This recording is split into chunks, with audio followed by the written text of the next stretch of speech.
If your Hyundai Sonata is having trouble connecting to Apple CarPlay, follow this guide to get it back online. Statistically, the vast majority of connectivity glitches are solved by basic troubleshooting steps before you ever need a dealer visit. Let us systematically diagnose the connection chain. Start by swapping your USB cable for a certified one, then clear your phone from the car's Bluetooth and CarPlay settings. Debris in the USB port or outdated software are the most common hidden causes of intermittent drops. If it still fails, use the reset pinhole on your Sonata dash to force a factory reboot of the infotainment system. Most fixes are DIY, but if the unit itself is faulty or wiring is damaged, you will need professional diagnostic equipment.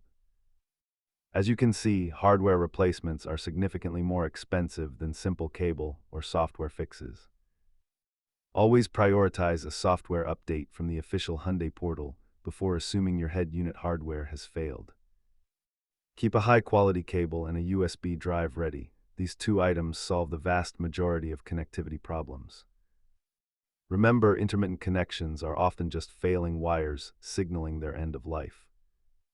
If these steps didn't resolve your CarPlay issue, it is time to visit your local dealer for a hardware check.